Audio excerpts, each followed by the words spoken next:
In the quiet hours before dawn, the faint hum of a car engine echoed across the still air near the Foix reservoir, just outside Barcelona. The night was silent, the water motionless under the pale moonlight. Then, without warning, the stillness was shattered by a burst of fire. Flames pierced the darkness, devouring metal and rubber, painting the black water in trembling shades of orange. To anyone nearby, it would have looked like an accident. Maybe a car crash, a fuel leak, a tragedy without malice. But the truth behind those flames was far colder, far more deliberate. When firefighters arrived, they expected to find a wreck. What they found instead was horror. Inside the trunk of the burning car lay a human body, folded and burned beyond recognition. The smell of gasoline mixed with scorched flesh, a kind of smell that never leaves the mind of those who encounter it. The officers on the scene didn't know it yet, but the body belonged to one of their own, a fellow police officer, a man who had once sworn to protect the very city that now stood shocked by his death. His name was Pedro Rodríguez, and his murder would unravel one of Spain's most sensational cases. A story of love, jealousy, betrayal, and a deadly conspiracy hidden within the walls of the Barcelona police. Pedro Rodríguez was born and raised in Barcelona. From a young age, he was described as athletic, disciplined, and full of restless energy. He was a man who loved speed, motorcycles, racing, movement. His friends said that Pedro lived as if every day was a competition. That drive led him to the police force. In 2008, he joined the Guardia Urbana de Barcelona, the city's municipal police, a respected division tasked with keeping order in the crowded streets of Catalonia's capital. His career started with promise. He was passionate, reliable, and tough. But behind the uniform, Pedro carried the weight of a complicated personal life. His family had always been divided. His relationship with his father and sister was distant, and after their mother's death, the only person he remained close to was his brother, Juan Antonio. Juan became his emotional anchor, the one constant in a life that was beginning to drift. For all his strength, Pedro was a man who needed connection, and that need led him into relationships that would later destroy him. In 2014, Pedro married Patricia, a woman who at first seemed to bring stability to his world. They had a son together, and for a time, their life looked picture perfect. But by 2016, the cracks began to show. Patricia noticed changes in him. He became distant, secretive, cold. Whispers reached her that he was seeing another woman. Friends had spotted him with a female colleague, a police officer with 2 children of her own. The arguments grew more violent, and soon after, Pedro asked for a divorce. He denied the affair, but before long, he moved out and into the home of the woman everyone suspected, Rosa Peral. Rosa was also a member of the Guardia Urbana. Charismatic, attractive, and known for her striking green eyes, she was the kind of woman who drew attention without trying. But beneath the charm, she had a history of complicated relationships. Like Pedro, Rosa had 2 children from a previous marriage, and a growing reputation for chaos. When Pedro's burned body was discovered, investigators immediately sought to reconstruct the final days of his life. Patricia, his ex-wife, told police she hadn't seen him for weeks, and that he was now living with Rosa. That single statement shifted the investigation's focus, from a random act of violence to something disturbingly intimate. Police reached out to Rosa for questioning. At first, she sounded composed, too composed. She said Pedro had left the house after an argument. According to her, he often disappeared for days after fights, sometimes to clear his head, sometimes to punish her with silence. When officers told her he was dead, she didn't cry. She simply said she couldn't come to the station because she couldn't leave her daughters alone. That calmness, that refusal to react, set off alarms in the minds of investigators. The next day, Rosa appeared at the station and gave her first formal statement. She told them that Pedro had enemies, that maybe his death was linked to criminals or even the mafia. But detectives quickly saw through it. There was no evidence, no motive for organized crime to target a traffic officer. In her second statement, Rosa admitted that she and Pedro had been in a relationship for 8 months, and that they often fought over jealousy. She claimed he was possessive, controlling, and quick to anger. According to her, the last time she saw him alive, they'd argued, he stormed out, and later sent a message apologizing. At first glance, her story seemed plausible. Couples fight, people leave, people disappear. But investigators noticed something strange. Rosa kept shifting the story, changing small details, adjusting timelines, adding new information. It was as if she was trying to guess what police already knew. And soon, she made a critical mistake. She accused her ex-husband, Ruben, of killing Pedro. She described him as jealous, violent, unable to accept their breakup. But when police questioned Ruben, his story was consistent. Yes, he admitted, their marriage had been turbulent. Yes, she had cheated on him multiple times with different men from the same police department. But he had moved on. He was working during the night of the murder, and his alibi was confirmed by colleagues. The accusation collapsed instantly. Now, investigators turned their eyes back to Rosa, and to someone else she had tried to keep out of the picture, Albert López. Albert was another officer from the Guardia Urbana. Tall, athletic, and confident, he had once been Rosa's partner, both professionally and romantically. Their affair began in 2012, when they patrolled together. At first, it was a secret, but soon, it became open gossip within the department. Even after Rosa married Ruben and had 2 daughters, she kept seeing Albert. Their relationship was passionate but volatile, filled with fights, reconciliations, and jealousy. Albert wanted her, but never fully committed. He refused to take responsibility for her children, refused to marry her, refused to give her the stability she claimed to want. By 2016, when Rosa met Pedro, she was still occasionally seeing Albert. To her friends, she described Pedro as different, kind, disciplined, serious. He was good with her children, and she said she finally wanted a real family. But Albert wasn't ready to let go. He stalked her social media, showed up uninvited, and made sure she knew he was still around. When he found out that she was now living with Pedro, he became furious. He started posting pictures online, at parties, surrounded by other women, as if to prove he didn't care. But behind the scenes, he couldn't stop calling her. Rosa, for her part, didn't push him away. In fact, she played both sides. In April 2017, Albert appeared at a cafe where Rosa was sitting with friends. He threw a small box at her and said, "Think about it. Inside was a ring. It wasn't romantic. It was impulsive, possessive." Rosa didn't refuse it. Instead, she wore it. She took photos with it. In one image, she wore 2 rings. One from Pedro, one from Albert. To her friends, it was surreal. To investigators later, it would be proof of motive. Because soon after that, Pedro found out. He discovered intimate messages between Rosa and Albert, and everything began to unravel. When Pedro discovered the messages between Rosa and Albert, everything began to shift. Friends recalled that he was furious, heartbroken, and humiliated all at once. For a man who lived by discipline and pride, betrayal cut deeper than anything else. He confronted Rosa, demanding to know the truth, but as always, she deflected. She told him that Albert was obsessed, that she didn't love him, that he was simply jealous. Yet, even as she said those words, she continued replying to Albert's messages in secret. Their house, once filled with the sound of her daughters playing in Pedro's motorcycles revving in the driveway, had become a battlefield of silence. Rosa's neighbors often heard shouting, doors slamming, and tense arguments followed by long stretches of eerie calm. The kind of calm that usually means something is breaking, slowly. Police investigators later found that this period, April through early May of 2017, was crucial. Rosa and Albert were exchanging dozens of messages, calls, and even meeting in person. Their conversations often began in anger and ended in a strange kind of intimacy, the kind that comes from 2 people bound by both love and destruction. Albert's past did not paint him as a man of peace. In August 2014, while on duty, he had been involved in the death of a street vendor. The man, nicknamed El Boina, had allegedly become aggressive during a police check. Albert chased him, and moments later, the man fell down a slope and died from his injuries. Albert claimed it was an accident. There were whispers that he had pushed him, but without evidence, the case was ruled accidental. Within the Guardia Urbana, it was an open secret that Albert had a temper, that he was impulsive, that he acted first and thought later.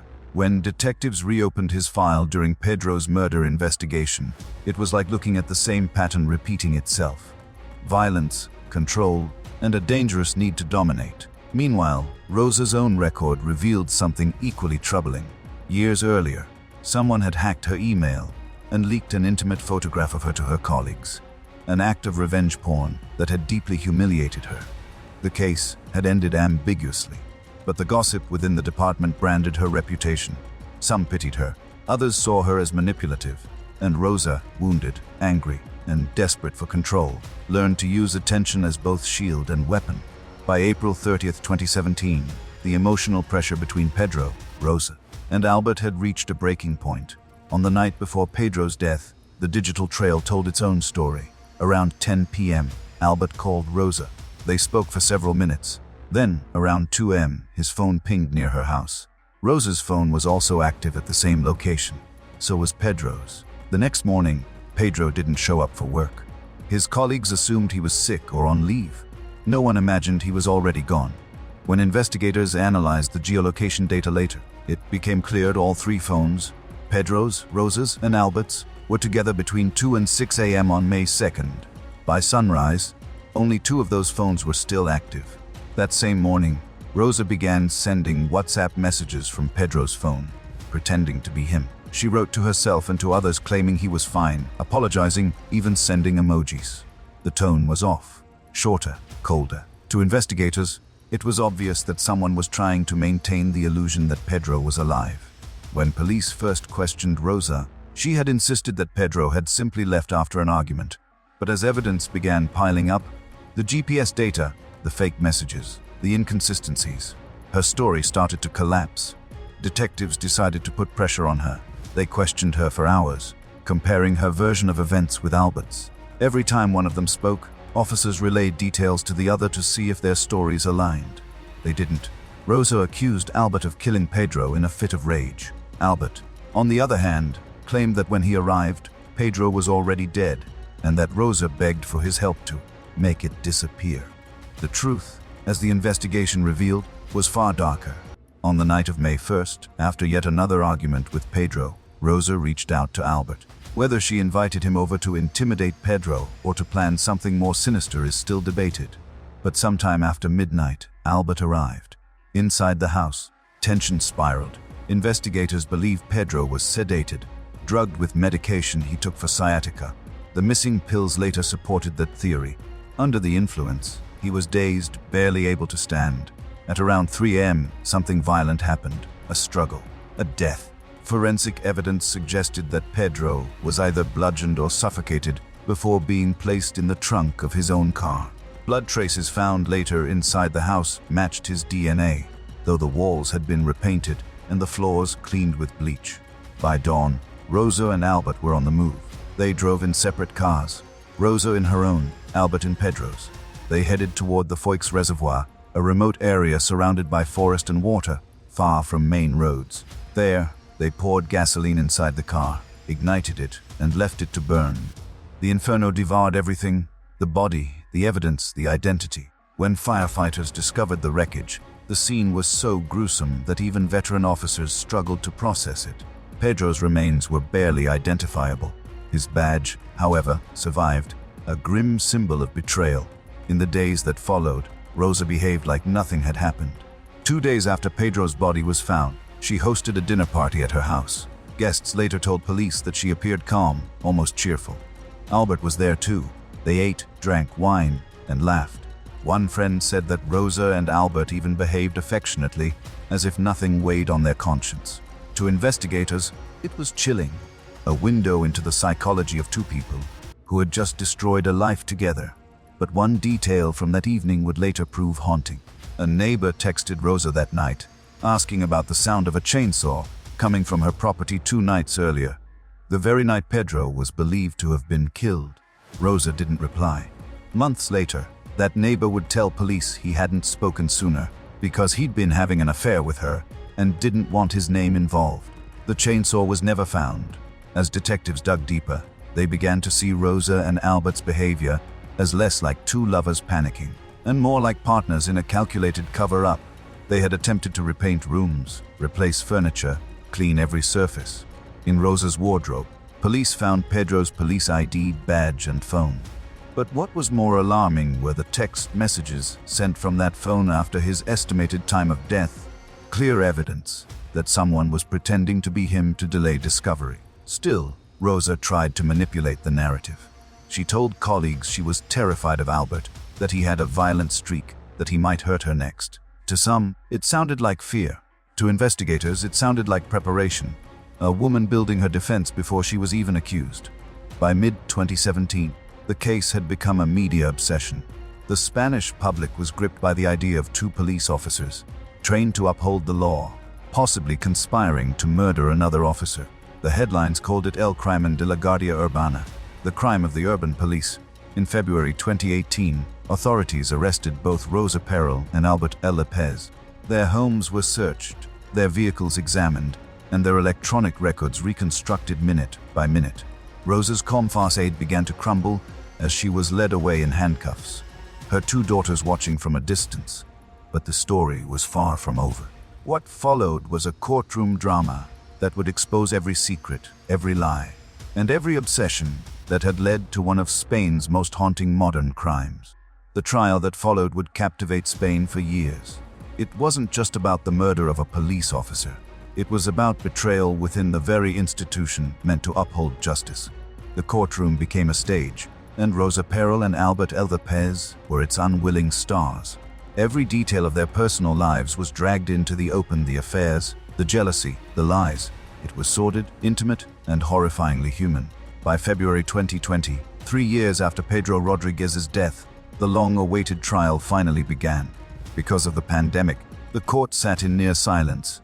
No crowded galleries, no murmuring reporters, just cameras and the echo of footsteps in the sterile hall. The case was officially titled The People vs. Rosa Peral and Albert López, but to the public, it was the burning body case, named after the image that had burned into the nation's collective mind: a car in flames at the edge of a reservoir, hiding the charred remains of a man whose killers wore the same badge he once did. The prosecution laid out its case with precision. They argued that Rosa and Albert had planned the crime together, that they had drugged Pedro to immobilize him, murdered him inside the house, and then transported his body in the trunk of his car to the Foix reservoir, where they set it ablaze to destroy the evidence. The motive, they said, was twofold: passion and convenience. Rosa wanted to end her relationship with Pedro without losing her image or her control, while Albert wanted to eliminate a rival who had taken the woman he still considered his own. Together, they had become a deadly alliance of lust and paranoia. When Rosa took the stand, the entire courtroom held its breath. She looked composed, her hair tied neatly, her voice calm, but her words painted a picture of chaos. She claimed that Albert was the killer, that he had shown up at her house in the early hours of May 2nd, furious and unpredictable, that he had taken an axe and attacked Pedro. While she ran upstairs to protect her daughters, she said she heard the struggle, the screams, the silence that followed. According to her, Albert then forced her to help clean up the mess, threatening to harm her and her children if she refused. She insisted she had been a victim, not an accomplice, a terrified mother caught in a nightmare she couldn't escape. But Albert's testimony told a very different story. He claimed that when he arrived, Pedro was already dead. Rosa, he said, had called him in panic, begging for help. She told him that Pedro had overdosed or fallen. He wasn't sure which, but she needed his help to make it go away. Albert said that he agreed out of loyalty, out of a twisted love that had never died. Together, they placed the body in the trunk and drove it to the reservoir, setting it on fire in an attempt to make it look like an accident. Their accounts contradicted each other at every turn, but in one thing they were united. Neither took full responsibility. Each described the other as manipulative, unstable, and dangerous. As the trial continued, witnesses began to appear. Rosa's colleagues described her as charming but calculating, someone who used affection as leverage. Others testified that she had often spoken of Albert's temper and had once said she was afraid of him, a statement that now seemed designed to reinforce her story of victimhood. Then came a series of testimonies that shifted the atmosphere completely. The stepmother of Rosa's daughters, a woman named Antonia, recounted what the children had told her. According to them, they had seen their mother that night, covered in blood. They had seen Pedro, their mother's boyfriend, walking down the stairs, like a robot, dazed and slow, as if drugged. The girls said he never came back up. It was a devastating revelation. Innocent children describing the last known moments of a man's life. Their words were hesitant, fragmented, but they aligned with forensic findings: the sedatives, the missing medication, the faint blood traces in the home. Then another witness came forward, a fellow inmate who had shared a cell block with Rosa. She testified that Rosa had privately confessed everything to her. According to this inmate, Rosa said she had given Pedro his medication dissolved in water to calm him down after a fight. When he became groggy, she and Albert attacked him. They then moved the body, burned the car, and agreed to act as if nothing had happened. To the jury, it sounded chillingly precise, too precise to be a fabrication. The prosecutors emphasized the methodical nature of the crime. This wasn't a spontaneous act of rage. It was premeditated. Rosa had deliberately drugged Pedro to weaken him. Albert had arrived to finish the job, and together they had attempted to destroy all traces of their crime. Even the fake text messages sent from Pedro's phone after his death showed calculation, not panic. During one session, the court was shown images of the house after forensic examination. The walls in one room had been freshly painted. The sofa was missing. Luminol testing revealed faint splatters invisible to the naked eye. They glowed under ultraviolet light, marks of blood that had been scrubbed away. Then came one of the most haunting moments of the trial, the sound of the neighbor's testimony. He described the night of the murder, the faint growl of a chainsaw coming from Rosa's property around 3 a.m. He admitted he hadn't reported it at the time, because he'd been secretly involved with her and feared exposure. The courtroom went silent as he described the sound, the eerie mechanical rhythm breaking the night. No chainsaw was ever recovered, but the detail lingered in the minds of everyone present. As weeks passed, the defense tried to dismantle the prosecution's narrative. Rosa's lawyers portrayed her as a woman manipulated by a violent lover. Albert's lawyers painted him as a man seduced and used by a cunning woman who exploited his obsession. Each tried to turn the jury's sympathy away from themselves and toward the other. But evidence spoke louder than emotion. Phone records, GPS data, digital forensics, all pointed to their joint involvement. Every movement, every call, every lie overlapped too neatly to be coincidence. When closing arguments began, the prosecution's words cut through the courtroom like a blade. This was not a crime of passion. It was a crime of calculation. Two police officers used their training not to uphold the law, but to destroy it, to eliminate a man and erase his existence. Outside the courthouse, Spain watched. News anchors debated Rosa's psychology. Some called her a femme fatale. Others saw her as a tragic figure caught in her own web. Albert was painted as the enforcer, the man who acted where she planned. Together, they became the embodiment of corrupted love and power. By early 2021, after months of hearings, testimonies, and forensic analysis, the jury finally reached a verdict. The nation held its breath. The judge read slowly, deliberately, his voice echoing through the room: guilty. Rosa Peral was sentenced to 25 years in prison for aggravated murder, a harsher sentence due to her romantic relationship with the victim. Albert López received 20 years, the court acknowledging his participation in the killing and the cover-up. Both were ordered to pay nearly 285,000 in compensation to Pedro's family. The verdict ended one chapter of the story, but what came after would prove that even prison couldn't extinguish the fire this case had started. Even after the verdict, the story refused to die. The public's fascination with Rosa Peral and Albert López only grew stronger. They were no longer just names in a police report. They had become symbols of obsession, betrayal, and the dangerous psychology of control. Newspapers couldn't resist the headline contrasts. Two officers sworn to protect, now imprisoned for the murder of one of their own. A love triangle that turned into a tragedy. A crime that blurred the line between passion and cruelty. Rosa Peral entered prison in 2017, awaiting trial, and by the time she was convicted in 2021, she had already spent nearly 4 years behind bars. Her calm demeanor during the sentencing mirrored the same eerie composure she'd shown when police first told her Pedro was dead. No breakdown, no visible regret, just silence, the kind of silence that unsettles everyone watching. Albert, seated beside her, looked pale but resigned. The once confident officer now appeared hollow, his expression that of a man who had finally realized the full cost of his choices. Both appealed their sentences, arguing that evidence had been misinterpreted and that reasonable doubt remained. Rosa's lawyers pushed the narrative that she was manipulated and threatened by Albert, while Albert's defense insisted he had been used by Rosa to clean up a murder she had already committed. But Spain's Supreme Court dismissed their appeals,